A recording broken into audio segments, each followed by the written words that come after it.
Yo, what is up, guys? It's Pedro here. We got another Washington Commanders weekly stream, and today it'll be just me. We'll probably be a little bit shorter, but I'll be recapping the pretty much first wave of free agency for the Washington Commanders, what moves they made, what moves I liked, I didn't like, and what moves I still think they should make, and some moves I think they will make.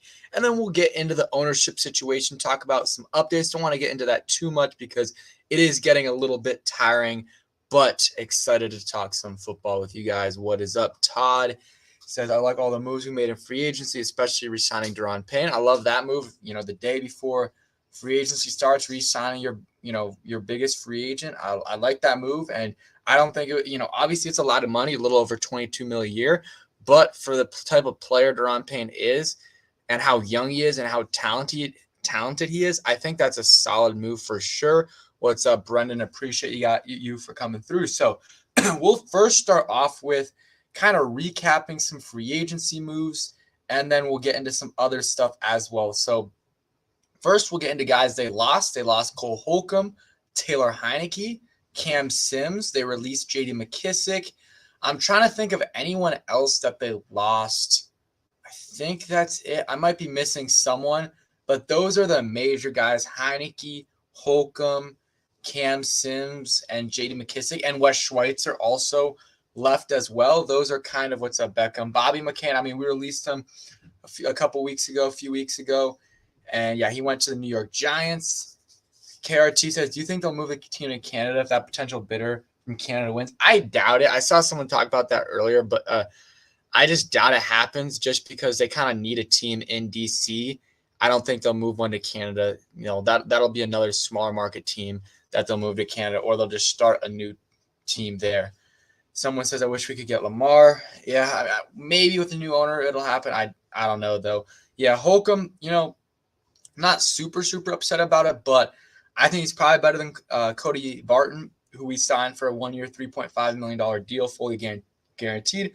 Holcomb got about $6 million a year, but that's what the agent reported. I didn't look at the contract details to see how much it really is. So it's probably less than that, really.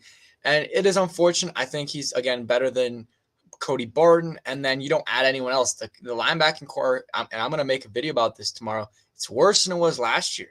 And last year it was the weakness of the defense. The defense is good, but if they just added a solid linebacker, they could be much better. And yes, I know, they don't have a lot of cap space, but, there's linebackers that are getting signed for 1 year, $2 million deal, like cheap deals. Cheap deals for good linebackers like Denzel Perryman. Anthony Brown got signed today. Not Anthony Brown. Anthony Walker got signed today by the Cleveland Browns. And, yeah, I mean, that's the guy that we had in our building. Sorry about that. We had that guy in our building, and we ended up letting him go back, get out of the building, and sign with the team that he just played for. It's back-to-back years where that's happened, or that we were interested in him, and we just didn't give him a big enough deal or multi-year deal. Unfortunate, he would have been a big upgrade at linebacker over David Mayo, Khalil Hudson, Bostic. I don't know if he's on the team right now, or if he was a free agent. But if he's a free agent, he's probably going to be back. But it's just really, really unfortunate that we're not even unfortunate because we're just not really trying to add linebackers to this team. That's the weakness, and it's a position where it's very cheap. And hey, you know what? I would have rather paid a linebacker, a little bit like someone like Denzel Perryman or, what's his name that just got signed, Anthony Walker or, TJ Edwards, than pay Nick Gates $6 million a year, or even Andrew Wiley. Like, I think, he might be solid, but $8 million a year for him, I think is a little bit too much money. And you could have gotten a linebacker there. And, I honestly, you saw what the Eagles guard got, Isaac Seumalo. I know I'm butchering that name. He got $8 million a year. He was a Pro Bowl reserve. He was a good guard. Like, he was a really solid guard for the Eagles. And he got as much as Andrew Wiley did, and a little bit more than Gates did. Gates might be solid, but he's going to be a backup probably for us. Maybe he'll start. And I just think that paying him $6 million a year versus paying the Eagles guard, I much rather would have had the Eagles guard. And or paid a cheaper guard guard/center than Nick Gates and gotten a linebacker, because the linebacking core again is just not good. You got Jamin Davis, who was solid last year, and we're banking hopefully a little bit on him improving even more going into year 3. But then you have Cody Barton, who's kind of a question mark, and then after that, forget about it. Like no one good at all. Like you have some good special teams players there, but that's it. And I really think they need to add someone. Let's see what's up. Goes Montana, DeAndre Taylor. Appreciate you guys for coming through. Mingo Davis. Miles Jack, yeah, he's still available. It would be an upgrade over what we have as well. What's up, Phil? Appreciate you coming through. Yeah, I mean, just about anybody would be an upgrade over at linebacker over what we have. And it's really frustrating because you would think, with Ron Rivera and Jack Del Rio, 2 former NFL linebackers, that they would prioritize that position. It's been, and I was on Twitter today and I, commented on one of John Connor's posts and like, why is, just this team consistently not, going after linebacker when it's been a need every offseason? And he talked about he talked about cap space. But here's the thing. This is the 4th offseason under Ron Rivera. 4th offseason. And every offseason, linebacker's been an issue. It's been an issue, and he has not gone, try to upgrade it. Besides signing David Mayo and now Cody Barton, but you lost Cole Holcomb at the same time. He has shown that it's not important to him. It's not important to him, and it's just really annoying because, the cap space might be an issue this year where we don't have as much, but you can restructure some deals, or you could have maybe signed some different players and, saved a little bit of money and gotten a linebacker, because it's not like it's going to cost a lot of money, but it is what it is. But that's just kind of my biggest frustration with Ron and company this offseason is not going after a linebacker, I think. I guess they did go after a linebacker and they got Cody Barton. But I was saying, even if we bring back Cole Holcomb, I think we need to bring someone else in. And then you add up, you factor in that we lost Cole Holcomb and we bring in Cody Barton. It's just frustrating to me. Got to get a linebacker. There's still some ones available. I doubt it happens. And, could have added one last year in free agency in the draft.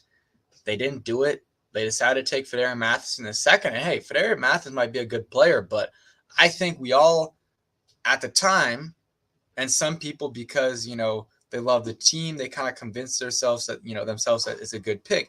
But at the time, everyone did not like the pick because we didn't need a D lineman in the second round. I think a better scenario would have been drafting a linebacker or maybe a corner in the second round, and then later on in the draft, you go after a D tackle. Because who knows? Fedarian Mathis might have been there in the 3rd or 4th round. Probably would have in the 3rd, maybe. And someone like John Ridgway, he got drafted in the 5th. They ended up getting him off the Cowboys practice squad, and he was really solid for us. And you could have brought back Tim Settle, and that would have solved the D-line depth issue. But they just haven't addressed it. Besides 2021, they drafted Jamin Davis in the 1st round, and that's it. That's all they've done. And the linebacking core, still think it's one of the worst linebacking cores in the league. And really, this linebacking core depends on Jamin Davis this year. If he significantly improves, this linebacking core is going to be solid. But then at the same time, you have no depth at all. No depth. If Jamin Davis goes down or Cody Barton goes down, you're starting David Mayo. You're playing Khaleke Hudson or whoever. And that's just not good. Milo Eifler, just like, what are we doing here? Let's see. DeAndre says, I understood the pick because I was pretty worried we'd lose Duran. It would have been tough to replace first-round talent in the later rounds. I mean, I get that, but you could have first kept Tim Settle or Matt Ioannidis and then drafted a guy maybe instead of the 2nd round, 3rd or 4th round or 5th round, and still gotten a quality player instead of, and a linebacker versus just Fedarian Mathis. That's my take, but it is what it is. And yeah, Todd says, congrats to the Hokie women's basketball team. Yeah, hey, they're one seed and won their first 2 games. Let's, hopefully they continue that and win the whole thing. Yeah, they've been amazing. The men's team, on the other hand, has not been. But yeah, that's kind of been my biggest gripe with Rivera, and my biggest kind of just question mark is just like, why? Why hasn't he done it? Because it's been 4 seasons. Like, you can't come up with that many excuses for why he hasn't been able to do it, because it's been 4 years. So he just doesn't value the position, and it is what it is. And let's go over some, moves that they did make. Or actually, we'll go over some other guys they lost. Cam Sims signed to the Raiders, I believe, yesterday. Good for him. I really think this just makes sense for both parties. We have a good receiving core. We brought in Marcus Kemp, who may or may not make the roster, but, bigger guy, special teams guy from the Chiefs.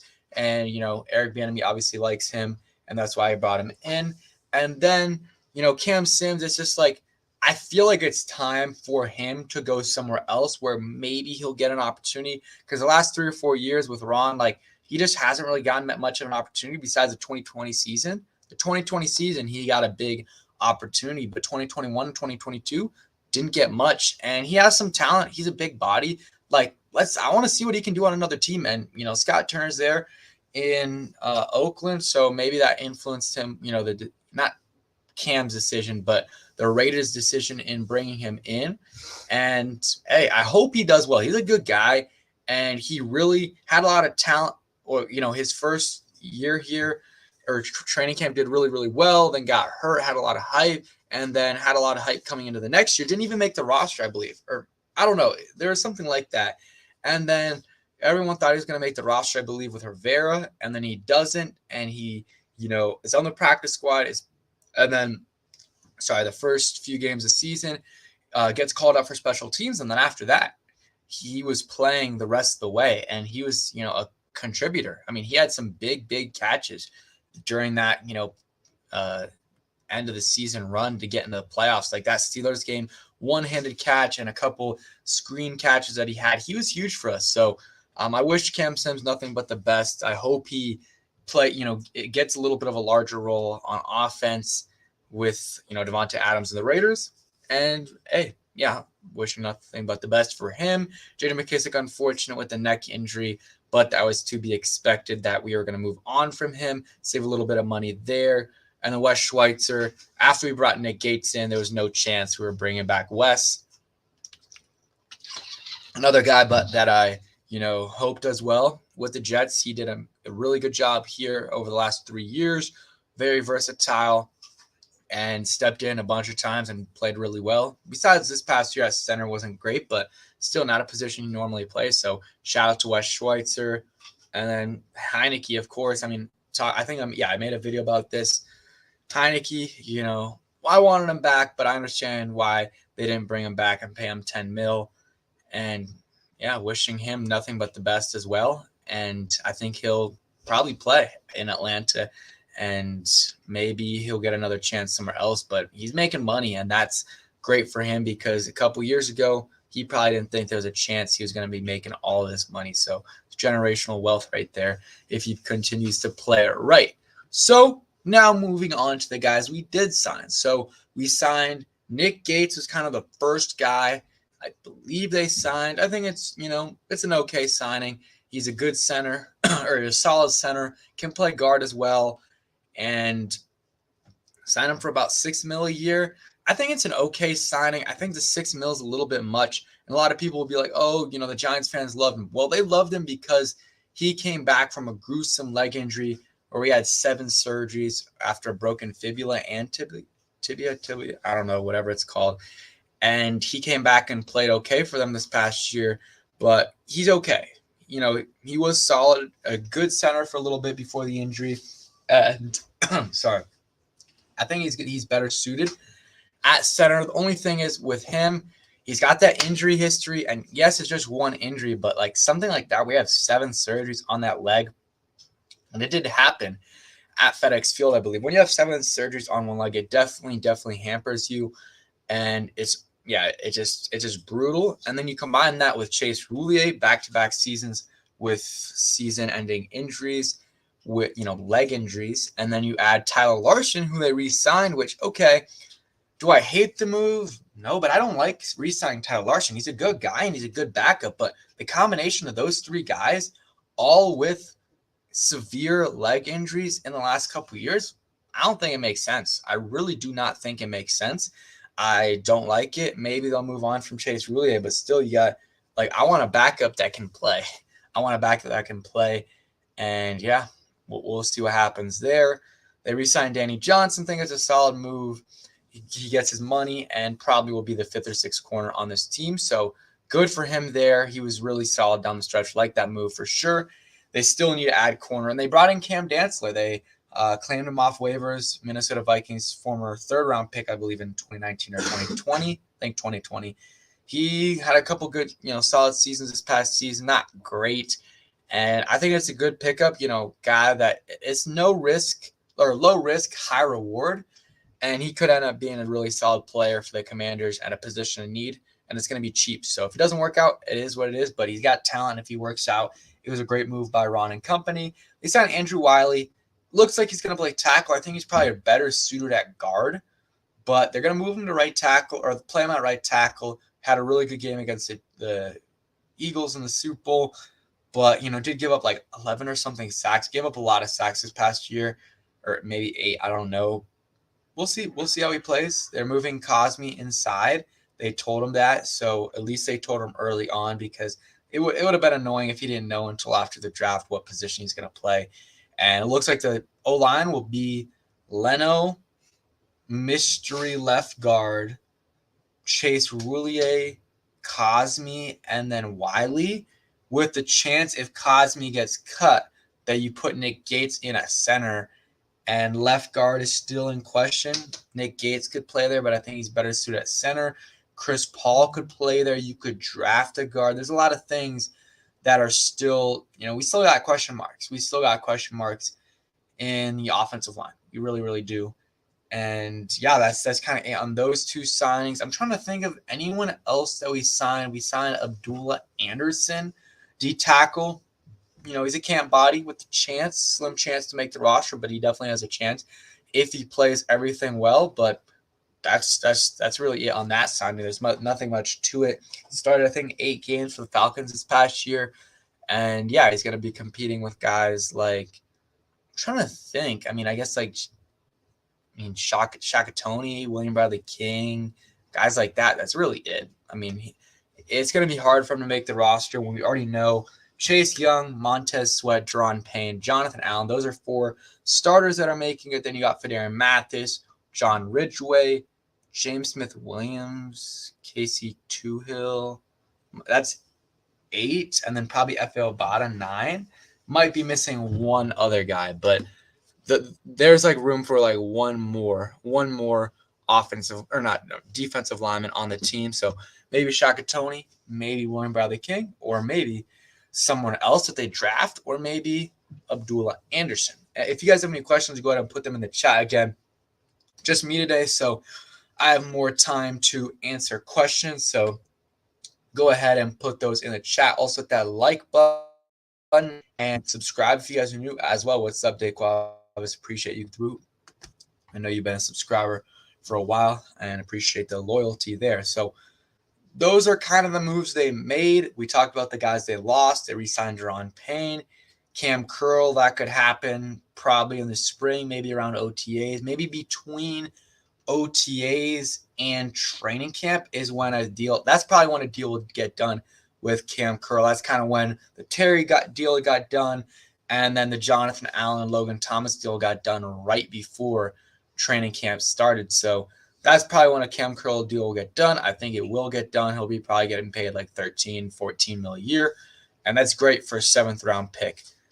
DeAndre says, I know this isn't lucky, or I know this isn't very likely, but what's your reaction if we draft Bijan? I don't like the pick. I really don't. I understand why people are saying we need another, or not we need one, but he's a dynamic player, and if he's there at 16, we should take him. I just really am against taking running backs early in the first round, especially early at 16, and when you don't have a complete team. It's one thing if you're like the Eagles and you just need that extra piece to put you over the edge, or the Chiefs or someone like that, that makes more sense. But the Commanders, we got holes at offensive line, tight end, linebacker, cornerback. Like, we've got big needs, and running back isn't one of those big needs. Are we elite at running back? Probably not. We don't know. We really don't know yet. Gibson's solid, could be, has more potential than he's played at. We'll just see if Scott Turner's able to unlock that. And then Brian Robinson, I think he finished off the season really, really strong, and I think he's going to be a really solid linebacker for a while. It's just, you look around the league, and these running backs, man, like Damian Harris, who's a very solid linebacker, just got paid, signed a 1-year, $1.7 million contract. He's a very solid running back, and you get him for that cheap. Like, I just don't think that Bijan. I mean, obviously he's better. He's gonna be much better than Damian Harris, but I don't know if it's worth a first round pick. And I know he's gonna be really good, probably the best running back prospects in Saquon. I just don't think we should do it, and I would probably not draft him. Personally, for the Commanders. Again, there's other teams where it's like, okay, it might make more sense, like the Eagles. I mean, the Chiefs have Isaiah Pacheco, but teams like that where they're already complete and they've got like one more player to add to the team, but we have more holes than running back. I mean, we don't even have a hole at running back. So I just don't think we should do it, but I get why people want us to do it. That's another thing I might make a video on as well, but appreciate that comment as well. Keep asking the questions. Evan says, think it's possible that Witherspoon Gonzalez dropped to 16. I mean, Lions could take a DT, but also corner. If not, do they draft Porter Jr.? Okay, this is a good question. I think Gonzalez is pretty safe that he's going to go in the top 15. Witherspoon probably goes in the top 15, but I could see him slipping a little bit. If he does, I would take him. And then Porter Jr., I just don't think we're going to pick him. He's a man corner, and I don't think it'll fit our scheme. So I would probably, in that situation, trade back. Or if they really like someone like Deonte Banks, I would take him out of Maryland. I think he would be very, very solid as well. But Porter Jr., I think there's a low chance that he ends up being on the Commanders. Maybe they decide it's fine and they're going to go ahead and take him, but I doubt it. And I think it'll be Gonzalez, Witherspoon, Banks, or I forgot the guy that Mel mocked to us, but he's another guy as well. So those are kind of that's my take on that situation. I'm at this point where I'm like, I would not mind trading back again this year, and I would trade back in the first, get the second tier of corners. So Deonte Banks, Keely Ringo, one of those guys, trade back, and maybe you get a third round pick and some other picks, and then you can either just use those picks to get the players you want, or maybe you trade up into the early part of the second round, draft elite tight end, Darnell Washington, Luke Musgrave. I doubt Kincaid or Mayer will be there, but I think one of those guys, maybe both of those guys, maybe even three of the top tight ends will go in the first round. But that's something I would not mind. What's up, Yemi? Do you think we address O-line or secondary with 16? I think at 16, they probably would prefer cornerbacks or secondary. So, I mean, I think Brian Branch is another guy that's a possibility. He's more of a safety, but he can play in the slot and nickel as well. I think secondary is more of a need because, I mean, not more of a need, but I think they probably would address that because they really haven't adjusted in free agency besides re-signing Danny Johnson and claiming Cam Dantzler. So at 16, I think they would try to take corner, but Paris Johnson would be an option. Broderick Jones, maybe Peter Skornowski as well would be an option. Those guys there. But I would rather take a corner. I think they probably would too, unless an elite prospect is there at 16. And someone like Peter Skornowski, like he's probably going to play guard at, inside. Philip, man, appreciate the $10 donation. He says, I would prefer trade back too. Honestly, we need more depth in some critical spots. And yeah, you trade back. Let's say you trade back into the late first. You draft Deontay Banks or Kelee Ringo, I would love that because I think taking one of those guys at 16, not great value. But if you trade back 10 spots and take that guy, good value plus more picks at a position in need. That's a dream. And you get one of those guys, and then you maybe, depending on how far you trade back, you'll get a third and something else. Or if you trade back really far into the first, like 30, 31, you might get a second, and then you can use that on a tight end, a lineman, a cornerback if you took a lineman in the first, a lot of things you can use that on. So I think a trade back is a good, is something that the Commanders should, really think about, because I think there'll be a lot of players that if they trade back will be there, whether it's Deontay Banks, Torrance, the guard out of Florida. We talked about Kelee Ringo, and there's some other guys like maybe Broderick Jones doesn't go early and maybe he's there early 20, 21, 22. I think trading back just makes sense. Like Jamin Davis, I think Commanders fans would have looked at it a lot better and a lot differently if they traded back and got him, because he wasn't like 16 was like the earliest, or 19 was the earliest he could have possibly been taken, and we took him. But I really think he was more likely to go in the 20s and maybe the late first, like 30s. So I think that it would have been better if we traded back, got some players, and then and people would have liked that better than what we did. So I like what we do with Jahan. Maybe still could have traded back a little bit, but I like that pick. And we're able to get, Brian Robinson, Sam Howell, and Cole Turner. So overall, really, really like that trade. And Dotson had a good rookie year. Hopefully he can stay healthy this year. Brian Robinson had a good rookie year. And then Sam Howell is going to be our starting quarterback this year. So, we'll see how he does. If he does well, then I think we can. I mean, that was an amazing trade. I think that was an amazing trade. So appreciate that donation, Philip. And yeah, I think trading back is a realistic possibility and is a good idea. Yemi says, I would trade back and take Hendon Hooker and shake everything up. Ooh, Hendon Hooker is interesting. I think he's going to go higher than most people think. I could see him going in the third round. I really could. I still probably rather just not take him and just go Sam Howell, but he's got some talent. He's got some talent for sure. Biggie Steve, appreciate the $2 donation, says, I think corner or tight end is a need. Utah kid. Hey, made a video about Dalton Kincaid yesterday. Dalton Kincaid is, some people think he's the number one prospect. Michael Mayer coming into the draft process and maybe coming into the college football season, a lot of people had him as undoubtedly the top tight end of the class. But after the season and after some more draft stuff, I think Dalton Kincaid might be number one, or it's close between those guys. Some people even have Darnell Washington above. So Kincaid is good. I probably have him as my number one. He just offers more after the catch, and he seems a little bit more shifty, quick, and able to break some more tackles than Michael Mayer does. But I think both are good.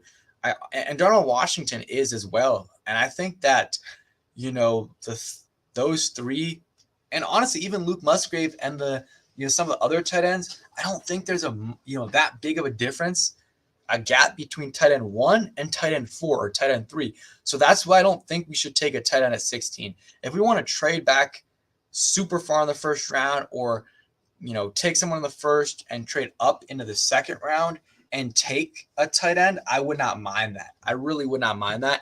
But I think tight end at 16 wouldn't be the best, I think.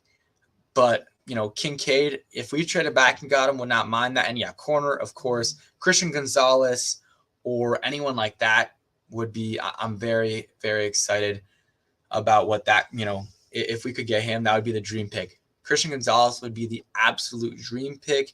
And Devin Witherspoon would love that pick as well. And any of those guys. And JP6, yeah, you draft the best player available, but it's more you draft the best player available at a position of need. So, like, obviously, the Kansas City Chiefs, if they're picking one, they're not picking any of the quarterbacks, or they're not picking a tight end, more likely than not. But you highlight, like, let's say 3 or 4 positions, right? So for the Commanders, it would be O-line, tight end, corner, And I don't know, you can throw out another position. And out of those three, whatever is the best player available for them out of those positions, then yeah, that's who they take. So I like the philosophy of best player available at position of need.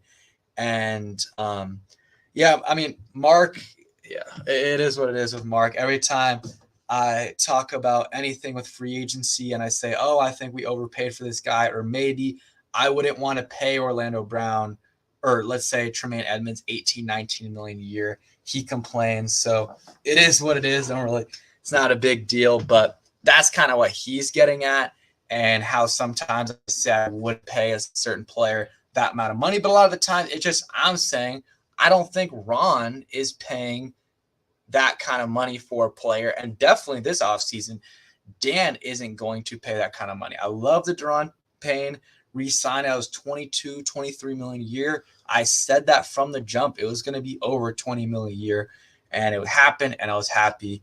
It is what it is, though. Biggie Steve, appreciate that donation. He says, I could see Kincaid and Bieniemy finding some schemes like Travis Kelce. Yeah.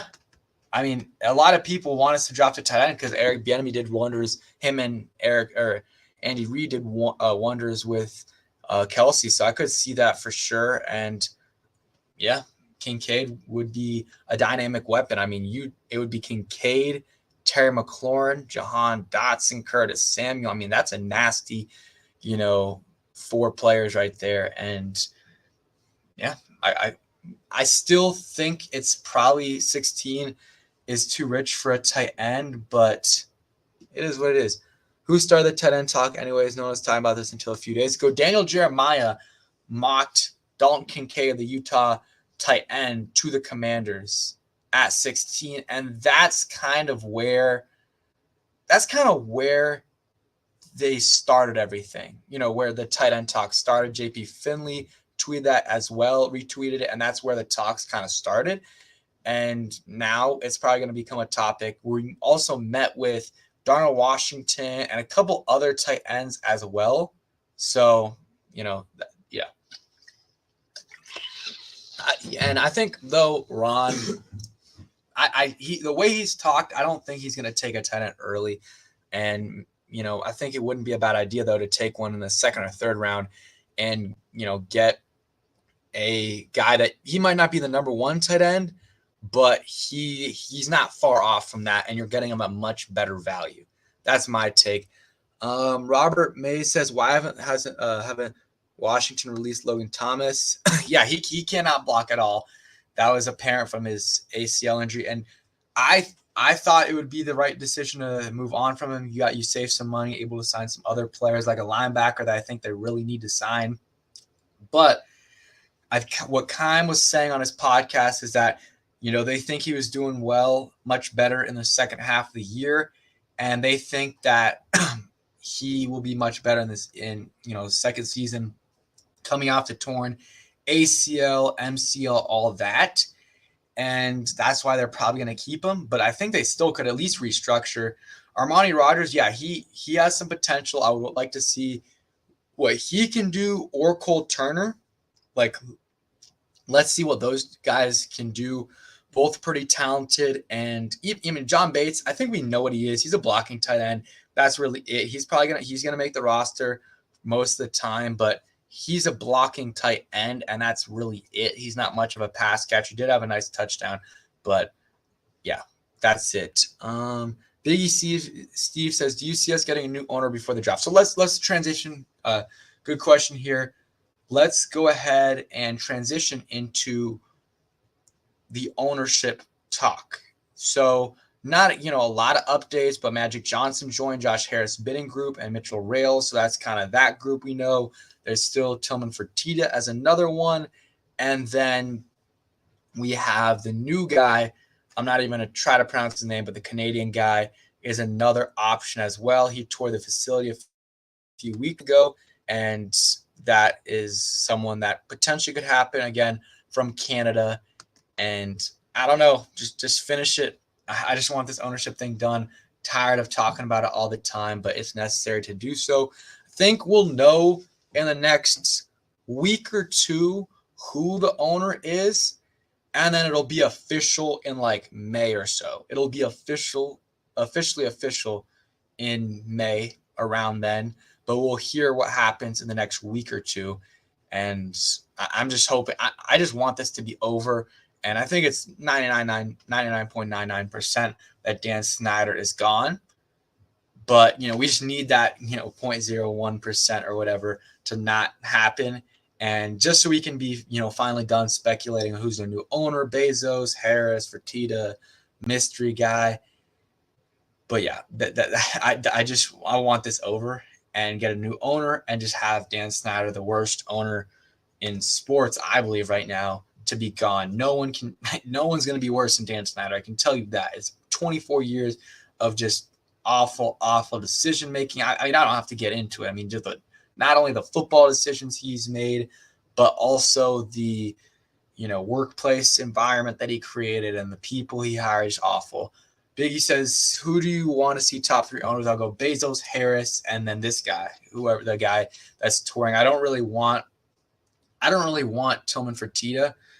Haven't heard great things from Rockets fans, but I'll take anyone over Dan. But Bezos is number 1 because of the funding and amount of money he would be able to, have and to fund the stadium, to improve that report card that they had, which was terrible. So they'd be able to spend all that money on a new facility, new stadium, and everything like that. So that's why I want Bezos. Would not mind Harris because he has experience with other teams like the Sixers and the Devils. And yeah, that would be good experience there. Then the Canadian guy, don't really know much about him, but I like him better than Tillman Fertitta. Let's see. Y-Fence says, do you think we address the linebackers in free agency or the draft, or do we roll with Cody Barton, whoever? I hope we don't roll with Cody Barton, whoever. We need to sign someone. I think free agency would have been the better route. David Long, anyone would have been better than what we had. We could have paid David Long. We could have paid Bobby Okereke. I know I'm mispronouncing that, but Bobby is a really solid linebacker, and it was only like $8 or $9, $10 million. I would have definitely paid that to upgrade our linebacking core. You hear that, Mark Johnson? Let's see who else. There was the 49ers linebacker that the Titans signed. He was really good. I mean, Anthony Walker, anyone over what we have right now. We need to upgrade the linebacker position. Could have signed any of those guys, and all those guys are gone. Anthony Walker did sign with the Cleveland Browns. He left he left the facility. We let him leave it, and the Browns took advantage of it, and they were able to go ahead and re-sign their stud linebacker. I mean, he's good. He's good, and would have definitely helped out this linebacking core that's just not good. It's just not good. So unfortunate there, and hopefully we're able to sign someone else, but there's not many options left. There's still some good options. But we need to go out there and sign someone before all those options are are gone. There's a couple guys we could sign or draft maybe in the second or third round, but again, those guys might take a little bit longer to develop than what we want, what we need. And they still might be better than David Mayo and guys like that, but that's not saying much. Yeah, Spider, I agree. We cannot draft another raw linebacker. We need someone that can play right away. Doesn't have to be at elite level, but at least solid, and then develop into a good linebacker. So, DeAndre Taylor says, would you rather take a 10-plus win playoff berth, losing EB and keeping Ron, or 9 or less wins, missing the playoffs, and EB replaces Ron next season? I mean, it's tough to say because I still don't know if EB will be a good head coach, but a 10-plus win or 10-plus win plus a playoff berth is really, really solid. And if you lose EB, obviously it'd be a little bit unfortunate, but you're getting 2 third-round picks. I know that's not a ton, but 2 third-round picks is, that's some good depth players, and not depth players, starters that you can add to your team. And 10-plus wins, if Ron's able to get us that, hey, He might not be, make all the right decisions. Oh, yeah, Bobby Wagner's still available. He's another guy. He might not always make the right decisions, but if you guys just 10-plus wins with Sam Howell in basically his rookie season, then, hey, I'll take that, and we can lose EB, and he can give us, we can take those 2 third-round picks and run. So that's probably what I would do, but if we miss the playoffs and the offense is good, I would not mind bringing in Eric Bieniemy promoting him to head coach. Yeah, I think Eric Bieniemy. I'm really excited to see what he can do, and I'm hopefully he's able to prove those guys, the owners wrong that aren't hiring him, so he can be be a head coach somewhere because he deserves it. He's done a really good job, and yeah, excited to see what he can do with this offense. Going from Scott Turner to him will be just very different. I want you guys in the chat to go ahead and comment down below what you guys would rather have. I'll take a 10-plus win season with a playoff berth and possible winning a playoff game. I mean, we haven't won 10 plus games since 2012, I believe, which is very sad. That's over 10 years. So anytime we can get 10-plus wins, I'll take that chance of winning a playoff game, maybe even more. I'll take that over missing the playoffs as well. So let's see. Yeah, everyone talks about cap space. It's not just the Commanders fans because it matters. Cap space matters. Gabriel says, "Yo, it's good page. I'm subscribed to you on another account. I had to make a new account. Appreciate that, bro. Appreciate you for subscribing again, man. And thanks for coming through." Let's see. My concern is EB being the main catalyst for success. Yeah, I mean, the thing is, our defense is already a good spot. If he can, develop Hal and maybe Tavita Pritchard can be, he brought in, that guy, and maybe Eric Bieniemy can mold him in 1 year and we promote him to OC. That could be something, but I think he would probably go wherever Eric Bieniemy goes. And yeah, if we get 10-plus wins and if we win a playoff game, then Rivera's punching his ticket here for at least a little bit longer, and he'll probably retire here. He'll retire after a couple more years. I don't think he's got too much in the tank just with all the stress he's gone through. I said during the season I wouldn't be surprised if he retires after this year. So he didn't, but you never know. With everything he's dealt with, I would not blame him. If he retired. Evan says, "Man, if we could land Bobby Wagner, that'd be huge, but there's no way what Ron is willing to pay that." Yeah, I agree. Couldn't pay for Anthony Walker. Don't think he'll be able to pay for Bobby Wagner, but I wish he would be able to because we need a better linebacking core. That's the biggest weakness on this defense. And drafting a guy in the second or third round, maybe it'll help a little bit, but free agents will help in the short term more than a guy in the draft. Robert says, "Good job, Pedro. I'm a big fan. Why is Rivera falling asleep on getting a proven linebacker?" I don't know. I have no idea.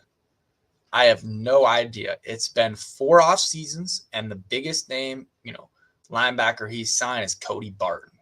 I don't know what is going on. And every off season, linebacker's a big need, and he doesn't go after it. So I just don't make sense. It doesn't make sense to me. It doesn't make sense. And they could have done some things to make, some more moves and increase the salary cap space, which we don't have a lot of, but could have done that. But it is what it is. So ask a couple more questions, and then we'll probably wrap it up again. It's just me today, so doing a lot more talking than usual. So we'll keep it a little bit shorter than usual. If you guys are new, make sure to subscribe for Washington NFL content and hit that like button and the notification bell as well. Tomorrow we'll be posting a video about the linebackers and kind of the big mistake Ron's made about not signing a linebacker, not paying enough money for a linebacker. That's kind of what I'm going to be talking about tomorrow. So make sure you guys stay tuned for that. But yeah, any more questions you guys have, go ahead and put those in the chat, and I'll go ahead and answer those. Let's see.